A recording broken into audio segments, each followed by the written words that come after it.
I don't even blame the players at this point. It's just like the tour needs to do something because that's a pace of play thing. Someone's got to bring that up. They haven't been incentivized to take matters into their own hands. I mean, look, the tour strategy. We don't, in all seriousness, we don't air we don't air our laundry in public, and as much as the perception is that we actually don't do anything, whether it regards to disciplinary action or pace of play. I'm sure we'll get onto that later, but behind the scenes, we actually do a lot of stuff. We just don't tell anybody. Going into that final round, I didn't know what was going to happen. All I was trying to do was, I knew at the end of the day, I was going to learn more about myself, and knowing that no matter what position I was ever in again, I would never see anything that bad. I like to think that I do a good job of towing that line of like, I'm close to some of the players and I know what they want out there and what they don't. And it's kind of like my mantra is, as long as I report golf, it's all on the table. I love it. 100%. I mean, are you kidding me? Get paid to do what we do, talk sports. I mean, it's like basically I get up in the morning, hang out with a good buddy, talk sports for 4 hours, and then go on your way, right? Does Solly still call you Tron? Does Solly call you Todd, or no, how does that work? Where did Tron stick? Let's get in the origins here. Yeah, so Tron is from Chappelle Show. It's just the stupid Chappelle Show. What's your favorite Tron Carter moment on the Chappelle Show?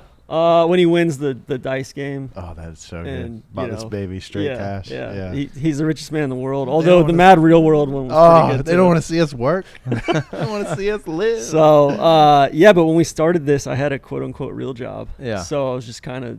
You were in the hotel industry? Yeah. So I worked for Ritz-Carlton. Didn't want my bosses to know that I was doing this on the side. Yeah. And it just stuck, and it's too late to change it. Yeah. It's very stupid. But everybody calls me TC or TC or Tron. I think my mom and my wife are the only two people that call me Todd anymore. Wow, really? Yeah, you came in and introduced yourself as Tron, and I was like, it feels totally normal. You are. Like if I see you in public, Tron, I'm going Tron. I have never called you Todd in my life, and I never will. It's really weird sometimes when I'm straddling what do I introduce myself as? It's kind of a golf situation, but it's kind of not a golf situation. Like I'll be at a club somewhere and a bunch of old guys, and I know they're going to ask, Tron, what the hell kind of name is that? But can you just give us your nickname, your brand? Can you give us the real quick version of how no laying up happened, and then we'll get into the good stuff? Yeah. So. Did y'all grow up in the same town? No. So Solly and Randy and I went to Miami of Ohio together for college. Okay. And we ended up, we were just really into golf, liked watching golf, particularly Thursdays and Fridays, like West Coast swing. Like weather was miserable in Oxford, Ohio. So we would fire that up. That was kind of, our way to keep in touch after college. And then we had this text thread. We turned it into a Twitter account. People said, hey, you should flesh this out more. We started a website. That was when we brought in Neil. Who was doing the majority of the work there for all the running the Twitter? I mean, that's a shared responsibility. Yeah, we kind of all had the password. You want to have the same voice, right? Yeah, and that was, the more and more, the bigger it got, the tougher it was to kind of, have all three of us. All right, we know this is Solly here. Now it is, yeah. I was like, I do not want the responsibility because, you probably wouldn't exist if I had the main Twitter account because I was flaming guys left and right. I love it. I don't know how you do that. I was immediately drawn to you. I'd do it, then I'd delete my tweet straight away. I don't want to hear from this. This was pretty early on too, and we didn't nobody was listening, nobody was following us. We just figured, all right, just shoot from the. Just kind of shoot from the hip, because I don't think if we set out to start No Laying Up as it is now, we would have failed miserably. Well, there's no way you could. You probably had some mega takes because nobody was listening, and you felt like you could do that. Yeah, it's like a barking dog. Just look at me, and then now I got your attention. Y'all can do whatever you want. Timing was good too. It was trying to reinvent the old guys with the pulled up socks. Let's change it, and I think everyone in the whole industry was trying to change it to attract the younger audience, and the younger audience want to hear people just fucking riffing, really. Yeah, I mean, golf's 4, 5, 6 years behind the rest of sports, the rest of society. So we definitely had advantageous timing there. But I think the important thing is we didn't really set out for it to be anything. Really, even when we started the podcast, we just put a recorder on a table.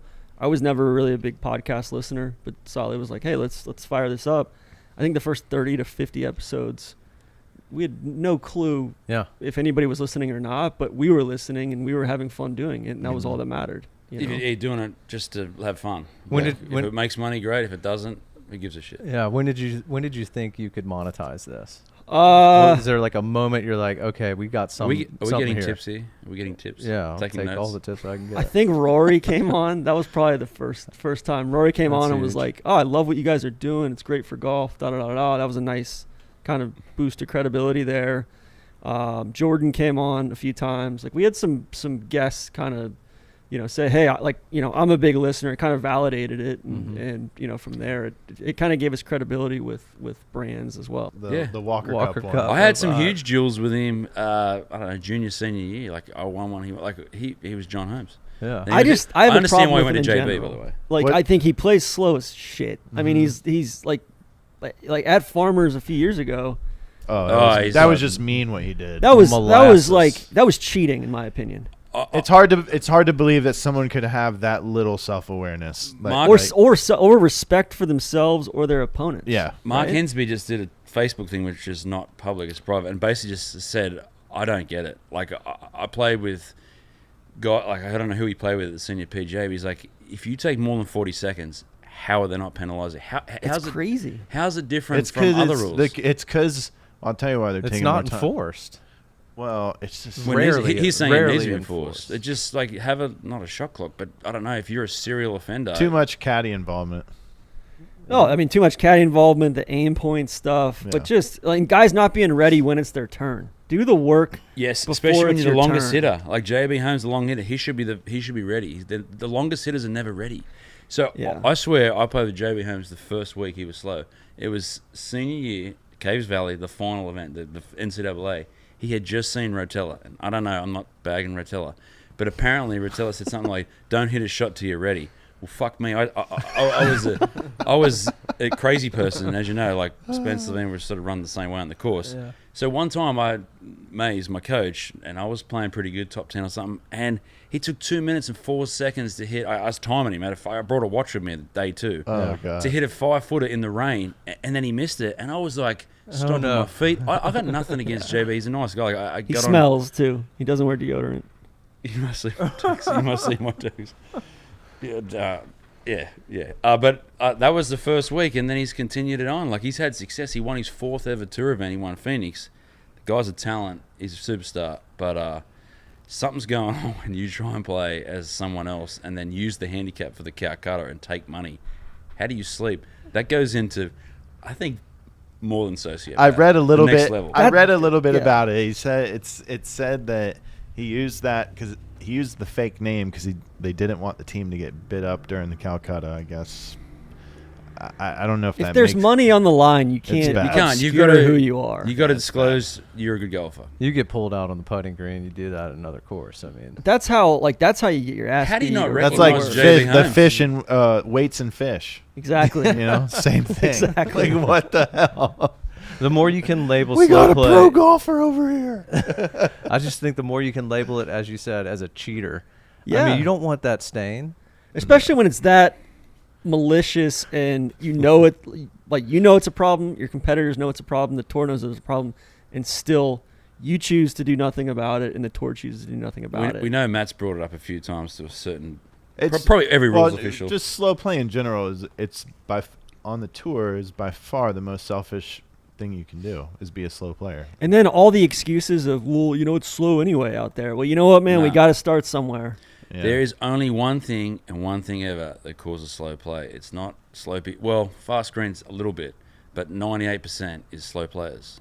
That's it. Yep. You could play in a field of 30, and if Kevin, usual suspects are in the first few groups, everyone's taking 5 hours. Yeah, because they're behind them. Matt, what about PGA guys getting to use guns out on the course? Do you think that sped anything up? I mean, I don't think it's going to be enough to do anything. It's not going to take away from some guy. Micro. Yeah, that's not. It's the macro. Issue is. I still love seeing it, though. It's just so awkward to watch a guy use a Ranger. Here's what's nuts to me. You're going to see it with Ludwig very soon. This guy has been going through college as just a complete stud, all right? Yeah. The only help he's had on the course is maybe his head coach on a par 3. I will say the coaches are a problem. But here's where I'm going with this. All of a sudden, he's going to get a caddy, and he's gonna forget how to hit a stock 8-iron.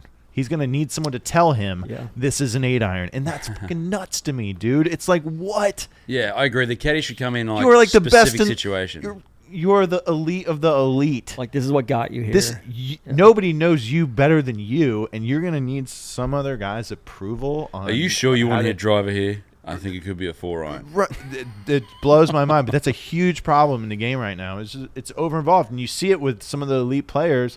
They'll have a conversation on the tee box for a minute about the shot. That never used to happen. It seems like AJGA does a pretty good job with all the pace of play stuff at the junior level, and then that's where it's got to stop. And then these kids get to college, and it goes off a cliff. Did you see what Brooks said last week about pace of play and how you start penalizing or calling them cheaters because they're stroke them?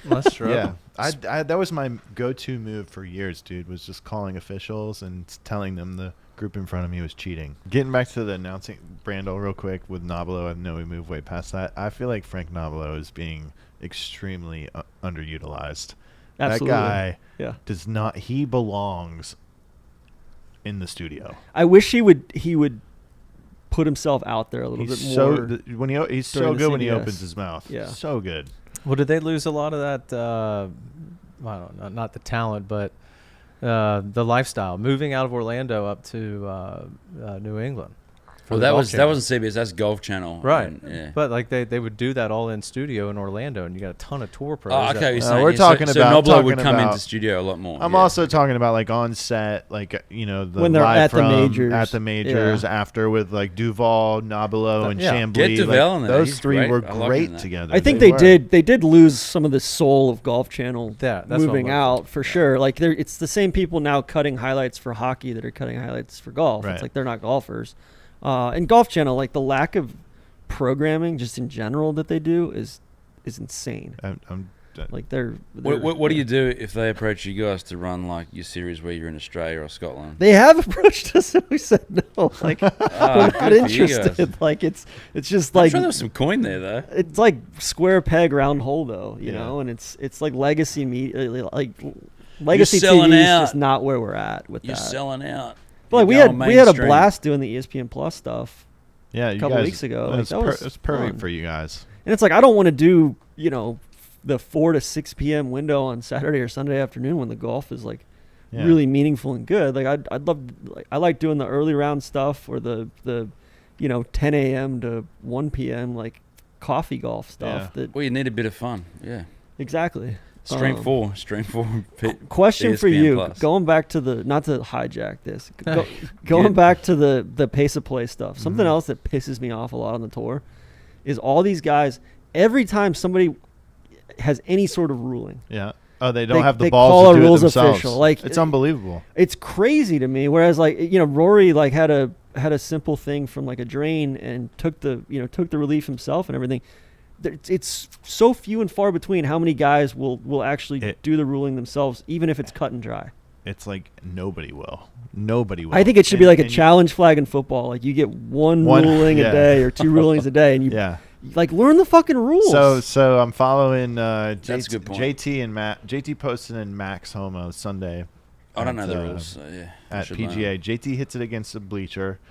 And he's gonna get relief, and he called an official, and I'm sitting there, and it took a while for this guy to come, but I'm sitting there thinking, how many times has JT Poston gotten relief? Gotten from TIO, like 100.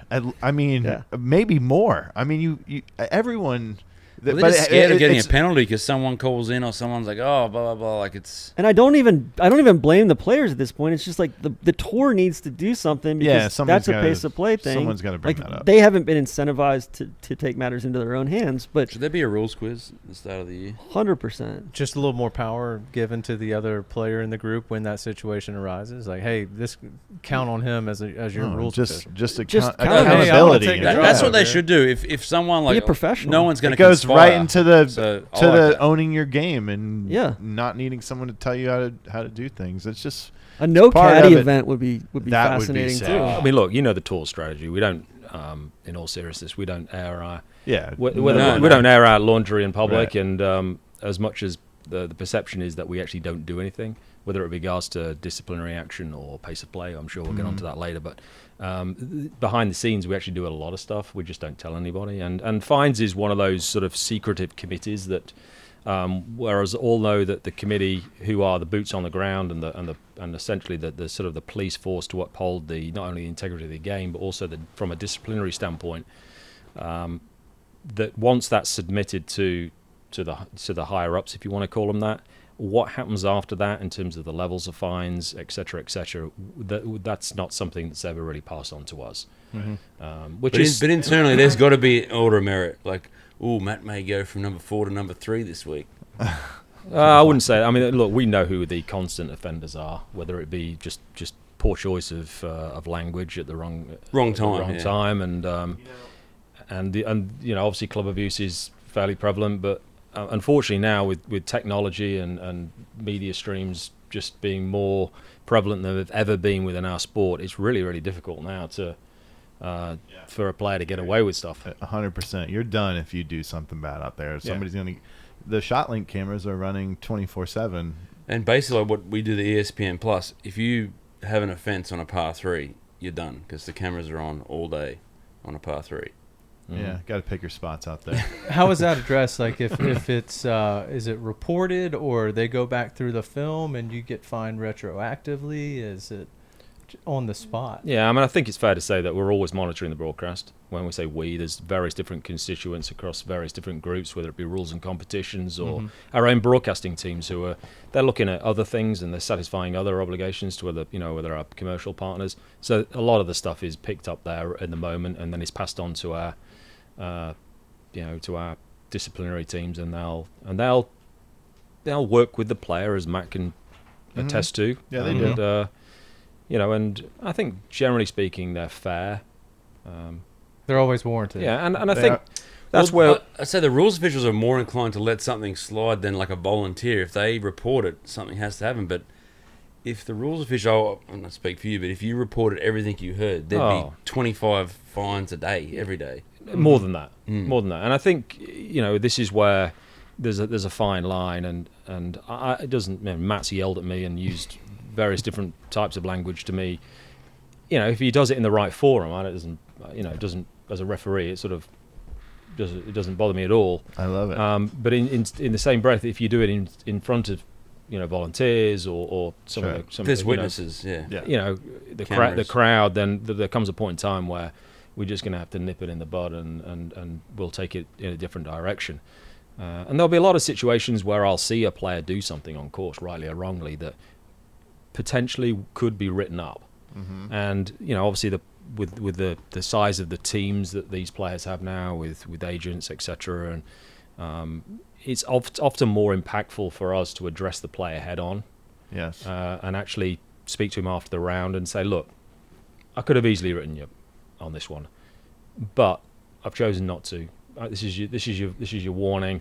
If I see it again, we'll go in a different direction. So literally like a highway patrol. So going back to what Aaron said about all the rules officials being good guys, I respect the hell out of you, man. You do your job great. I hate that sometimes you haven't turned your head, and I know you know how to push my buttons, but I also know you got a job to do. A lot of the rules officials are just like the best dudes ever. You want to go have a drink with them, and they'll treat you that way too if you ask for a drop, and it's like, and you get the right guy. And with Stephen, I know if he's going to give a ruling, it's going to be correct. He is by the book, and he's not going to budge, and that's what I respect out of you the most. Even though, come on, man, You could have saved him a few thousand. You could have. There's a few mortgage payments there. If you've got 12 more of those stories, you could build a set of clubs for them. I mean, we got a lob wedge and a putter already. But with all the rules officials, in all seriousness, everyone, from Brindle, like everyone's a good guy. Is that when someone comes up to be a rules official, whether they come from Corn Ferry or Europe or whatever, an ex-player, or do you guys get a say? Because you got to work with them. Do they ask you, hey, this guy's coming up, there's a spot available? Because it's weird that everyone gets on pretty well. You're part of a union, right? Yeah, so the so the main group across the PGA Tour and the Corn Ferry Tour are all unionised, and then the management team, of which I'm part of, with Gary Young and Ken and Steve Rintoul.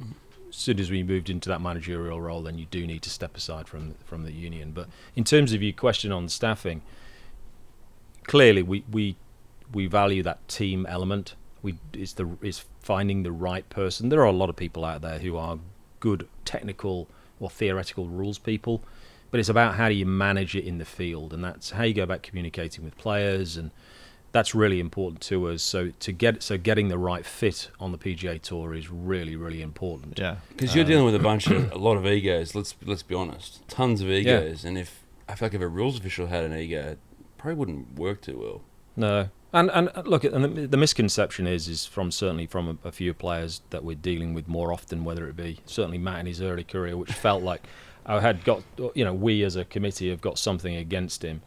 The reality is that's not the case. We very much want to work with the membership, whether it be on disciplinary or pace of play, and we are there to, whether you like it or not, we are there to help the membership, and we're there to serve the membership, and I think that's often mistaken. And Stephen, I think on my end, some of that stuff that you just said, it was hard to not feel that way when the pace of play.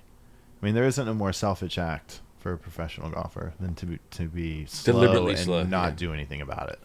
And nothing was getting done out there, and then my ticky-tack stuff, like kicking a bag over in the trees with, someone's one guy in our group's wife watching. That doesn't need to be. That's not important. That is so stupid. On hole What's 3 important on Thursday. is it's 100 degrees outside and it's taking us 5 hours to play. And I got 3 guys in front of me that, hey, they've been breaking the rules all day. You know what that is? Cheating, and nothing's being done about it. Let's hear it. I knew this was going to be a nice subject for me to get involved with, because we are talking to one of the fastest players on the PGA Tour. Mm-hmm. Maybe there could be a demerit system where you earn points and then that comes off your fines. I think in all walks of life, people do things at different speeds, right? Yeah. And I think that's important to recognise. Obviously there's been a lot of commentary over the last couple of weeks about this. It sort of goes in waves. A couple of weeks' time it'll die down and there'll be something else, which is taking the focus of people's attentions on social media. But we all know this has been an issue in golf and at tour golf level for a number of years. Now, I think what's really getting people fired up. What is it? Is it round times necessarily that's getting people fired up, or is it isolated incidents which are being put out on social media about guys not being ready to play, or for that matter, in their opinion, players taking an excessive amount of time to hit one particular shot? You're one of the fastest players on tour, but I can guarantee you in certain moments within the round, you'll find yourself in a difficult situation where you do need more time. Mm-hmm. And, there's no question that, why is the traffic in places like New York and Atlanta, why is it bad? Is it because that people are driving too slowly? Not too many people. Density. And but with Augusta, I will say field size is a zero contribution. Zero. The Masters had 54 guys on the weekend, split tees. Unless it's like 156. But, Augusta's tough. I will say this. But someone said the other day, I think certain sports psychs are to blame. I remember I'm not going to mention his name. I played college golf with him. He's one on tour. His sports psych said, you shouldn't hit a shot until you're ready. How do you think a quarterback would do? So most sports, you've got to react quickly. Golf is different. I'm not saying we should be rushed and have a 15-second pitch clock. But at some point, there's got to be an ability to make a decision quickly and hit under pressure. You shouldn't have all the time in the world. And Augusta was ridiculous. A twosome took 4 hours and 50 minutes. Yes, it's a tough course, but they had no one in front of them. So let me just talk about what we can control, right? Mm-hmm. I mean, this is not your fault. This is not your fault at all. This is the tour. The tour made the regulations, policies. Issue. When we say in the tour, that's not that I necessarily make the decisions, but this is something that we can control, right? You uphold the rules, but you don't make the rules. Field sizes are within our control, okay? And what obviously we are, we have an obligation to member opportunities, and there's a lot of commentary just been made recently about the changes in the schedule and how that affects field sizes, certainly for designated events, what the implications are for other events outside of the designated, to still provide the membership with sufficient playing opportunities. But ultimately, we do have the ability to control field sizes to ensure that we're playing the right amount of players with the right amount of daylight. Yeah, like Sony's tough because of the daylight, right? Yeah. Like a lot of those early events at the start of the year, daylight is an issue, but obviously now daylight is not an issue. But I think you could pick 9 people, right, and have a field of 9. They would take 4.5 hours in a twosome, because if the first group is slow, the whole field's slow. So that's my thing. Is I don't think it's field size. I think it's certain players. But again, going back to what we can control, how you lay out those players. All right, and let's use Augusta as a good example. So they had 55 players for the weekend, and they chose to. I'm not trying to, obviously because we're all in this together, and I'm not trying to second guess the Masters call. The decisions that they made were well reasoned. They have their own set of rules officials. It was a weird. So we'll come in and help them. So we had a large congregation of our team, and they're super smart, just like all the rest of the other major championships. They lean heavily on the tour staff because they know a lot of the procedures, and the Masters tournament are no different. They do lean heavily on the tour officials, and they took the decision to play twosomes there with 50 plus players. And again, in hindsight, if you stretch players out, with the right interval times, and you don't have that bump at the turn, and you get a good flow, then you have a better chance to succeed than. And that's why if you have a smaller field and you can stretch them out and provide some starters gaps and all that sort of stuff, then the natural ebbs and flows and rulings and ball searches and provisional balls, etc. They get filtered out. Yeah. They get filtered out, and it will help. Unfortunately, what happened there at Augusta and why the pace was so slow is that the difficulty of the golf course and reachable par fives and guys grinding, that they ended up just bumping, and that second hole just ended up being just a logjam. Do you think if you had a 6-pack, people would like you as much? Ooh, I hope not. No. Listen, this is all very strategic, I guess. It's not by choice. You had to do it. Yeah, just go with it. It's like I used to look at like guys like Jamie Lovemark who were 6'4" and just perfect triangle, and I used to walk up to him and go, "Man, every time I see you, I want to punch my parents." But no, man, I just try to treat people the way I'd want to be treated. Yeah, so you're the best. And your name came up quite often when we were just throwing this podcast around. We would sit here, put the mics on, and just the three of us talk. Your name would come up a lot, just for a bunch of things. A bunch of things. So yeah, it's good. Your time at the USGA. I was telling them about my phone call with you. Which one? Oh man. Well, you're like the perfect hire for this position, USGA and the tour, because you can't get mad at you. So if someone's pissed off about something and they go to you, like I would ask for a different person to talk to. You'd ask for a manager? Yeah. I'm like, yeah, give me Stephen Cox. Ooh, the Karen of the tour over there, Matt. But backstory, the tour hired Jason when he retired because the tour had, what would you say, some issues. No, it was the USGA. Sorry, the USGA. Yeah. For the tell us how this all shook out. I didn't retire. I quit. I wasn't good enough to retire. I just quit. Same. If you've won before, you can retire. No, right? Man, Tiger can retire. Yeah. Tom Brady can retire. Yeah. No. I quit. He just did. Hey, where were you when Tom Brady retired? In the car coming here. There you go. Yep. I watched the Instagram. I did too. It was sad. He did that last year too. Yeah, I think this time's for real. Yeah. Well, Jason, you had a very long career on tour, a lot of ups and downs. Just how many times did you earn your card, lose your card, earn it again? I think it was about 4 times, maybe. Yeah, well, a lot. It seemed like a lot. Right, and I spent a lot of time at Q school. The worst. The one that really sticks out for me is the 2005 season. That's where you really jumped onto the map. Earned one of the first ever Battlefield promotions from Nationwide Tour onto the PGA Tour. How did that year really kick things off for your career?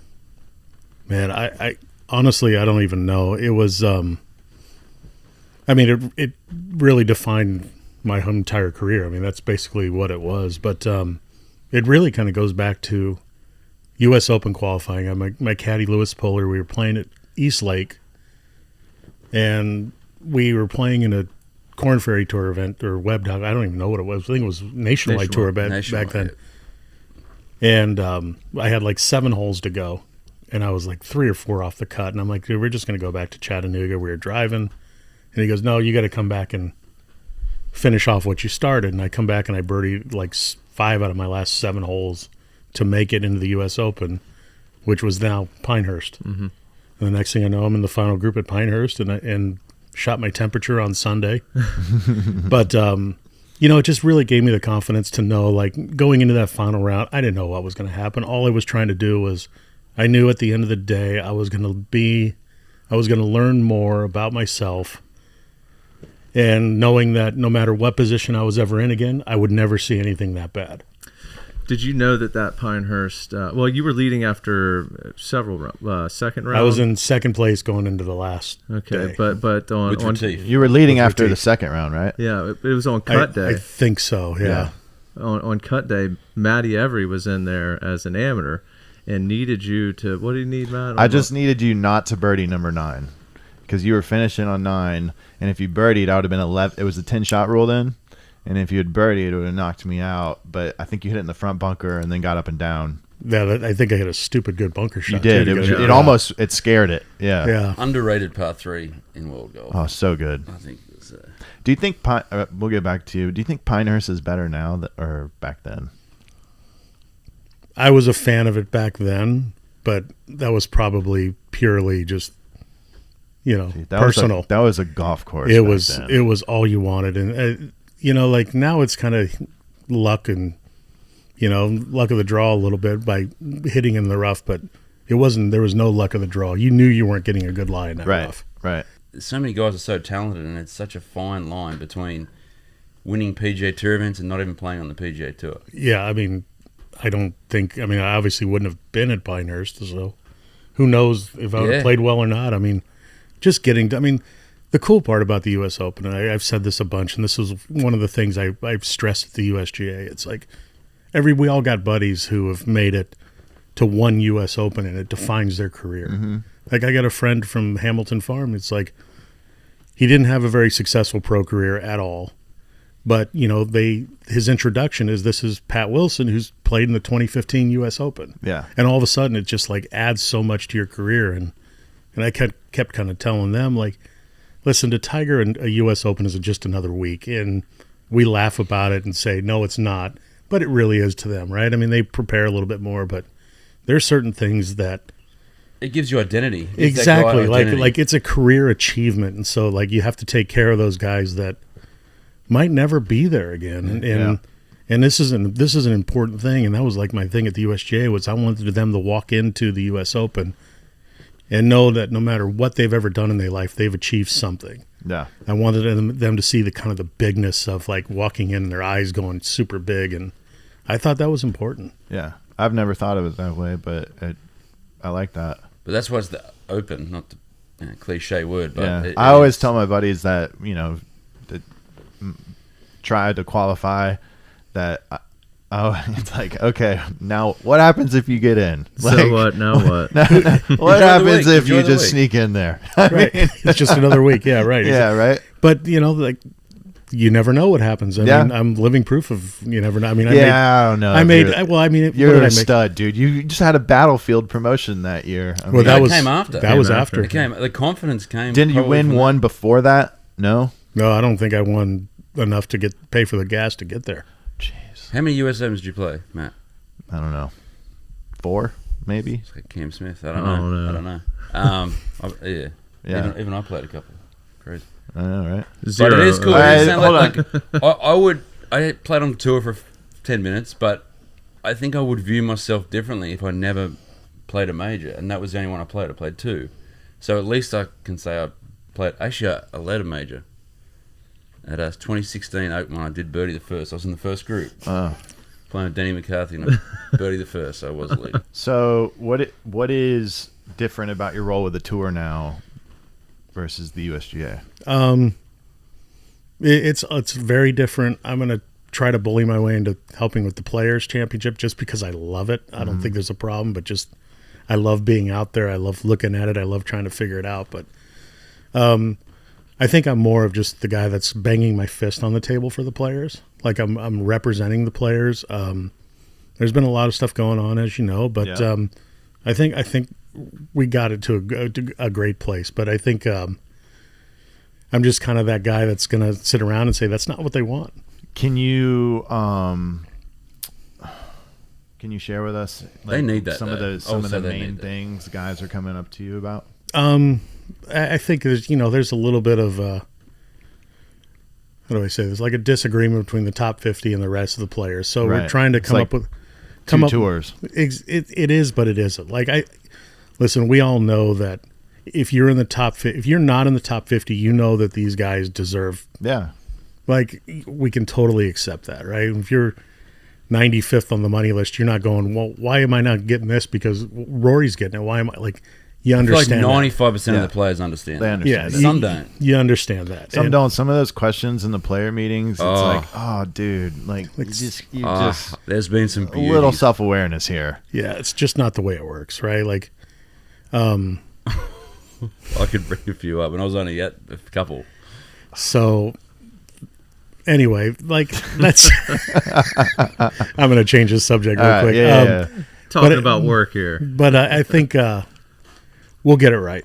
We'll get it right because I think all these other players, all they want's a chance. Yeah. Right. Just give me a chance. Don't let me keep hitting the ceiling of, no, you're not. Yeah, we know Cam Young has played great, but you're not allowed in here, right? Like that's what you have to be careful of. You have to just continue to give players opportunities to perform, and I think that's all they really want. Like just if I play my best, if I play well enough to start beating these guys, then I should be able to play. Yeah, I should be considered a top medium. player. You can't let the cliche of letting the inmates run the prison, but you also can't not listen to them. So that's where I guess you're here. And the USGA, I feel like, had a pretty drama-free time while you were there. You just from the outside. No, it was. I mean, obviously with things with dealing with COVID and like moving a U.S. Open in September. I mean, there was some crazy times, but from the player's perspective, it seems like the temperature was way down on setup, on playability, rules. It seems like the USGA like almost went to the back of the brain of players wanting to complain about something when it was always at the front. Well, that's kind of the way you wanted to do it, right? Yeah. Like just like what Matt said, like he won't. It doesn't matter if it's me or if it's anybody else. Players won't go after one of their own, and I think that's why I'm so not being a corporate guy. Yeah. Like I'm just going to be a player. I'm going to show up here in shorts and a hat. For it. Like players, they know I'm not guessing at like what we're trying to do, and so like, I mean, how many times have we all played together? Like that I'm not guessing at the things that go on inside the ropes. Yeah, So there's another version of the player relations, like Phil Marburger, but you've played. Yeah, but I can say stuff to you guys, to the players. That Phil probably wouldn't. Yeah, that can't. Like I'll call your bluff. Well, this is blah blah. Dude, that's not true. Yeah. Mm-hmm. Stop being a pussy. Yeah. Like, come on, man. Play better. But we're okay with that, right? Like, I mean, we all know. Like, it's the beauty of our sport. You are what you are. Yeah. Like deep down, people do know that. I couldn't imagine playing a sport where judging is involved. Right. I just couldn't do it. That's what's great about golf. You are what you are. If you're top 50, you're freaking top 50. Yeah, like you're good. You've earned your right, and the guy who's 135 can't sit there and go like, this was back in the day. Like, this is how old I am. Like, I can't complain that I didn't get the nicer courtesy car as Rory got. Right? Like, dude, I'm a schlep. I was happy to get a rental car. I was like, but like they always gave me like number 74 in the courtesy cars. I'm like, God damn! Can you notice that? Can I get like a 65 or something? So something realistic, like a 68 or something. Yeah. I mean, Do you know if the USGA found someone to replace you? I mean, it sounds like a role that you have to have now. Scott Langley. Scott Langley. So I was going to hire Scott because I was actually going to slowly move towards more inside the rope stuff, and Scott was going to kind of be my lieutenant. But assistant, yeah, lieutenant. I just called it.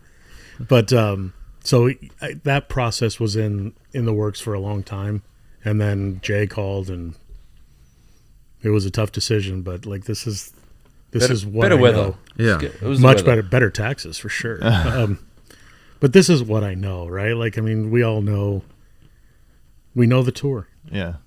You know, like I said, I'm not a rules guy. So what's next for you, Liv? I mean, no. USGA, PGA? No, I'm good. Yeah. I think I'm pretty happy. When I covered Boston, which was Cam's debut, I had driven home from the Tour Championship back down to Ponte Vedra, and the next day on a flight to Boston, cover that, and I'm getting hammered for you're a Liv shill and you're covering. I was at the Tour Championship last week, the FedEx Cup finale. Like, where are we in the world? You're allowed to do both. Yeah. And I'll be at the President's Cup in 3 weeks, which I love. Is it real journalism if you're not allowed to do both? I mean, no, I would say no. You're not down the middle then, are you? You're a puppet if you're not allowed to do both. But these mouth 100%. Breathers on Twitter, like, oh my God, how do I? Twitter is Twitter.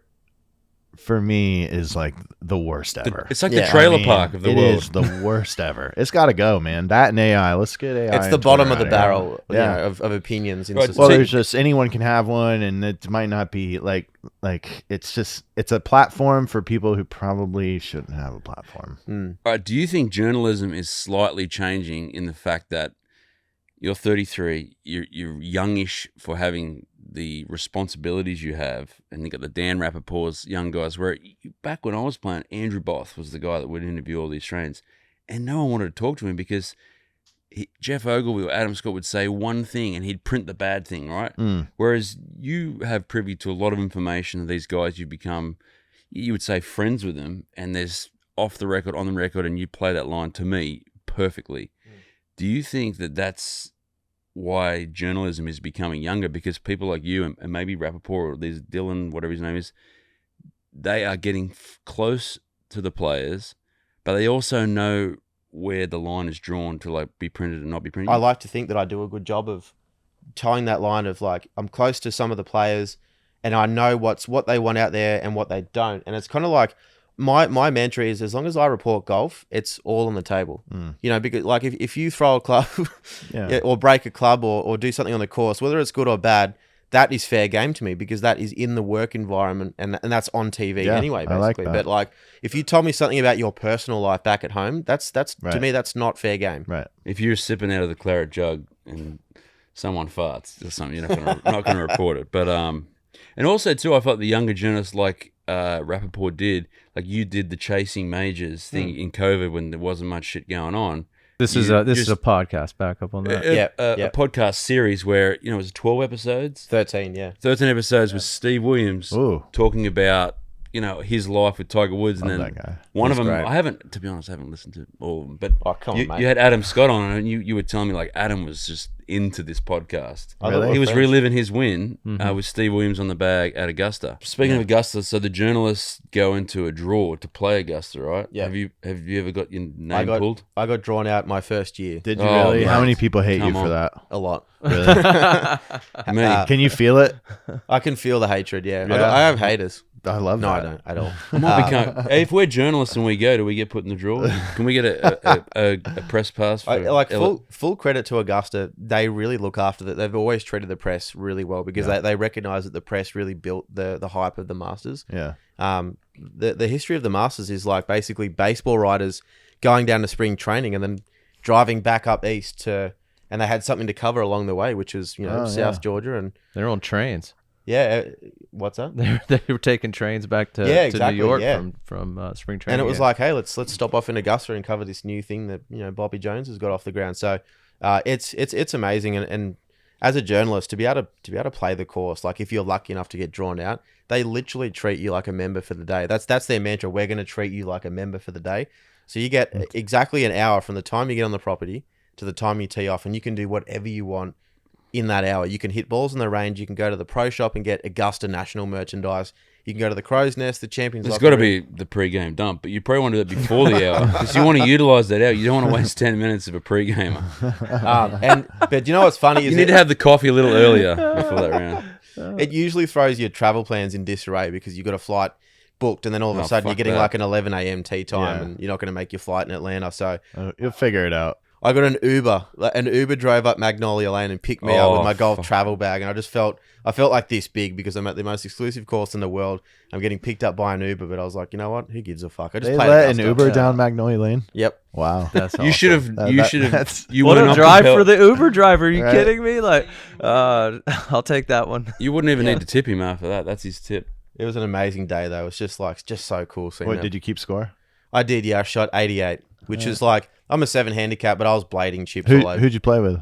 Anybody? I played with another member of the Aussie media who was there, a Canadian guy, and I can't remember our fourth. And so when they draw the names, do they pick the groups? Yep. Okay. They usually stick to international groups. And are you paired with a member, or do you? No, just media. Yeah. Okay. Last year, Paul Gow got it right. I guess he was over there on some capacity of media. So the broadcast side is sort of totally different to the writers. That some of the broadcast, like the networks, get their own slots and they're able to give those tee times out to clients and whatnot. Whereas the writers literally just go into a lottery and get drawn out, and it's truly. Has there been a writer who's never been selected, but like has been there for a long time? Yeah, there's a couple. Who? I don't want to name him because he's an Aussie, but he doesn't cover it all the time. So in fair play to him, okay. He doesn't come every year. So but like Doug Ferguson, he's probably played it before, right? Yeah, I'm pretty sure. Yeah. All the great writers. Like give us some golf writers. Like who's a stick? Who's a good golfer? That's good journo. Yeah, there's a fair few of them. Doug Ferguson's a pretty good golfer. He's like he lives here. He's a local. Yeah, he's a local. 5-6 handicap, I would estimate. Dave Shedlowski's a stick. He's an 8 or a 9. No, but like real good. Come on, real good. Yeah, like real good. like a 1 or a 2. Like we know Rappaport because he's always like Riggs talking about it. Riggs. Rappaport's really good. He's a +1 or a scratch on any given day. Well, we all know that. Did he play in college? Yeah, I don't think he played. No, he didn't play on the team, but he went to Northwestern. Oh, okay. So that's where he met Matt. I think he hung around him a lot. Oh, yeah. There wasn't Matt Fitzpatrick. Like, didn't he just like have lunch at Northwestern basically? I think he was there for. He was there for a minute, right? Yeah. Adam Scott style. Adam Scott. I think Montgomery. There's been a few that have come over and gone. I think not for me. Fitz went to college even less than Adam Scott did. I think. Really? The Adam only did 1 year at UNLV, and then Fitzpatrick literally did a semester at Northwestern, because he was too good. It was like he could make money tomorrow, so he turned pro and left Northwestern. But like golf writers who are good can't have that much fun again though. College is on its own level of.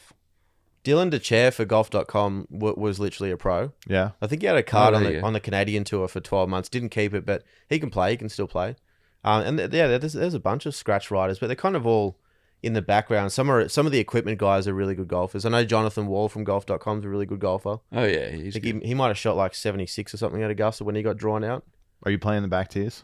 No, you're playing the members tees, which is 1,000 yards shorter. Thank God. But like if you're a bigger guy, long day. That's a big difference. It's a huge difference, especially on holes like 11. Yeah, I had a the par 5s. I had a buddy that just played there like a month ago.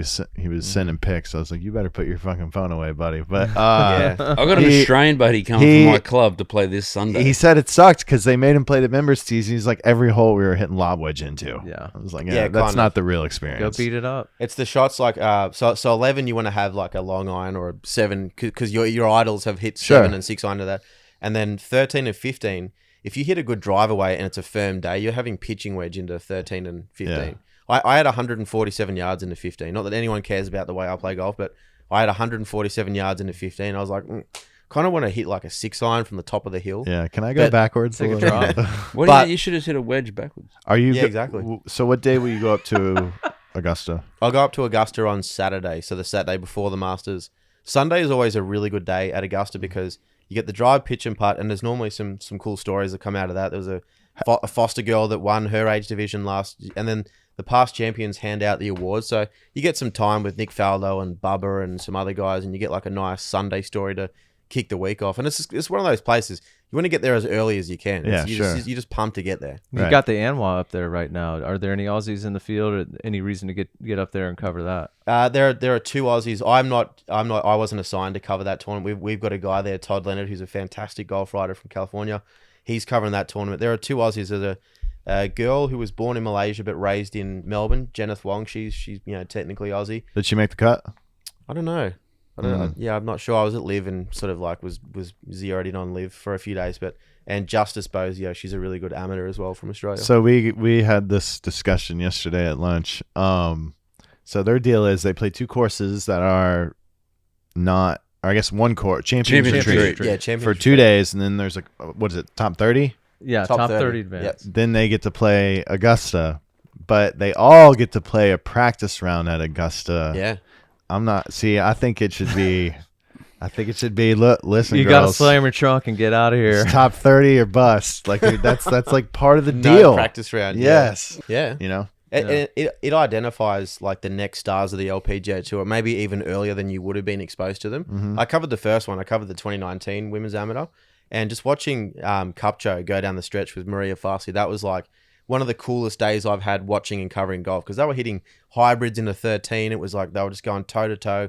Jennifer Kupcho came out on top, and now she's a superstar on the LPGA Tour. So what's that Fossey doing now? She's on the LPGA Tour as well. Is she doing well? She's playing well. She's crushes the ball, absolutely smacks the golf ball. My favorite kind of PGA golfer here. Right. I hate to say this, right? Because I love golf. I love watching golf. I love every level of golf. Some of my best friends are members of the best country clubs around town. But this narrative that has emerged over the last year of these poor oppressed golfers, and oh man, I mean, we got guys on tour who the biggest impediment in their life was when the Dr. Pepper machine was out in the pro shop, right? And so to come to like this, this groundswell of support, right? Yeah. Riding around the Southeast in Escalades, with the $1,000 clubs, playing any and every tournament you want to play. Yeah. If you make $1 million a year playing golf, kiss the ground you walk on, friend. I totally hear what you're saying. John Rahm has actually had a good response to this. I think, with the whole live thing. He's like, look, I live a very privileged life. Sure. Like, who am I to sit here and complain about this? And that was really nice to hear. Don't get me. I love country club golf. I love a lot of my great friends. Some of my best friends are country club members. I think they would say, let's back off a little bit of this, oppression that these golfers are facing. Right? Yeah, I agree. Where's this all going to land, man? Who knows, man? I don't think anyone knows anything. Still, I know there was a player meeting yesterday, but it's kind of hard when the boss isn't there for the player meeting. Yeah. And nobody recent really knows player meeting. What's going on with that either. I'm not getting any answers there, so I don't either. Yeah, I don't know. Getting back to your silver spoon, you asked about my background growing up. See, I can appreciate those guys. I think you'd be surprised. There's more of you. Yes. Yeah. There's something to. I always tell people you never really find a tour player raised in that grew up in Palm Springs. Yeah, I need that grit. You have to have. I'll never forget moving here out of college. And it was pretty good. I'd go to TPC to practice, and like these kart guys were my buddies, and they would be like, "Oh, this kid here, he's so sick. He's 13," and I'm like, he's playing in this, and I'm like, "Does he practice here?" And he's like, "Yeah, his dad's a member." I'm like, "That kid's got no fucking chance." Well, dude. you know what? I mean, the kid's hitting pro Vs at 13. There's no hunger there. There's no. In my mind, that's 80% of the tour, and you're telling me that's not inaccurate. I don't think It so. doesn't help when How do you you turn think on the Dustin U.S. Johnson Open was and I raised? got to see little Jordan and Justin eating a hot dog together. That's different, right? Yeah, you know what I mean? I hear you. Yeah, I hear you there. That's a harder sell on that. But I mean, I know there's where guys like Mickelson Dustin came from. I Dustin- mean, your man Mickelson in 2021 made $106 million in compensation, the 7th highest paid athlete in the world. So I can see why you need to go turn it over to a foreign entity. I can understand how times may have been tight. I mean, that's a hard one to buy, man. That's a big tax bill too. I don't know how it's going to shake out with the guys that want the whole equity thing now. Did Jay stick his foot in his mouth saying that? I don't know. I loved watching golf too much. I really don't give That's where I hope it all shakes out. That's where I am, but I know I got friends that's not where they are. I've heard the same. It's a turnoff at some point, all this. Yeah. No matter which side you fall on. Yeah. And I think more than, and to my point, I think I get more frustrated with the vocal live supporters than I do the actual live golfers. Because those are the ones that I feel are trying to, hit you with this narrative of, how oppressed they were on the PGA Tour and just how. That went out the window pretty quick. I mean, that was the marching orders. Felt like they got handed a sheet of paper talking about, spending more time with their family and growing the game of golf. No, we're growing bank accounts. And playing less golf, making more money. That was a bad look right out of the gate. I feel like that got squashed. They got the right guys, though, because there really is don't give a F. You had the right guys that were staying quiet. Feeling there, invite with those guys, right? Yeah. Like the DJs of the world. I mean, Cam Smith, they weren't getting on the mic and talking about all that. Smart.